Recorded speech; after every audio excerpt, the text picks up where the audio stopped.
బులెటిన్లో మరో breaking news వస్తుంది. హైదరాబాద్లో అక్రమ నిర్మాణాలపై హైడ్రా కొరడా జులిపిస్తోంది. అధికారం ప్రతిపక్షం అని తేడా లేకుండా అక్రమ నిర్మాణాలపై హైడ్రా కూల్చేస్తోంది. ఎంతటి వారి కట్టడాలైనా చర్యలు తప్పవని హెచ్చరించారు హైడ్రా కమిషనర్ రంగనాథ్.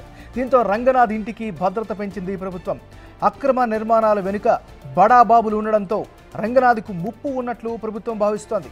దీంతో ఆయన ఇంటి వద్ద భద్రత మరింత పటిష్టం చేసింది ప్రభుత్వం. కమిషనర్ రంగనాథ్ ఇంటి సమీపంలో చెక్ పోస్ట్ ఏర్పాటు చేసింది.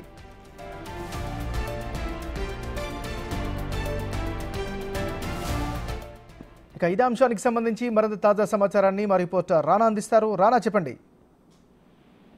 ఇటీవలకు హైడ్రాకి ఆయన కమిషనర్ అయిన తర్వాత రంగనాథ్ అనేక రకాలైనటువంటి డేర్ డిసిషన్స్ తీసుకొని ఈ ఎన్కన్వెన్షన్ తో పాటు ఇతర రాజకీయ నాయకులకు సంబంధించినటువంటి ఈ చెరువులు ఆక్రమించినటువంటి ప్లేస్ లో ఏదైతే భవనాలు నిర్మించారో అవన్నీ కూడా ఆయన పూర్తి స్థాయిలో నేలమట్ట చేస్తున్నారు. దానితో పాటు కొంతమంది ఇల్లీగల్ గా కూడా చెరువుల్ని కనపడకుండా చేసినటువంటి ప్లేసుల్లో ప్లాట్లుగా ఏర్పాటు చేసుకొని పెద్ద పెద్ద అంతస్తులు కూడా కట్టారు. అవన్నీ కూడా ఆయన నేలమట్టం చేసినటువంటి పరిస్థితి. సో ఆ రోజు నుంచి ఈ రోజు వరకు కూడా ఆయనకి కాస్త భద్రత అనేది పెంచాలని కూడా భావిస్తుంది. కాకపోతే గత 4 రోజుల నుంచి జరుగుతున్నటువంటి ఈ పరిణామాల వల్ల ఆయనకి కొంచెం ప్రమాదం పొంచి ఉందనేది కూడా ఇంటెలిజెన్స్ ఆయనని హెచ్చరిస్తే, దీంతో ప్రభుత్వం కూడా పూర్తిగా ఆయన ఆఫీస్ దగ్గర అలాగే ఆయన నివాసం ఉంటున్నటువంటి మధురానగర్ లో ఉన్నటువంటి ఇంటి దగ్గర కూడా భారీ భద్రతను కూడా ఏర్పాటు చేశారు. అక్కడ ఒక అవుట్ పోస్ట్ కూడా వాళ్ళు ఏర్పాటు చేసుకుంటున్న నేపథ్యం కాబట్టి ఎవరు వస్తున్నారు ఎవరు పోతున్నారు అనేది కూడా వివరాలు సేకరించిన తర్వాత ఆయన ఉన్నటువంటి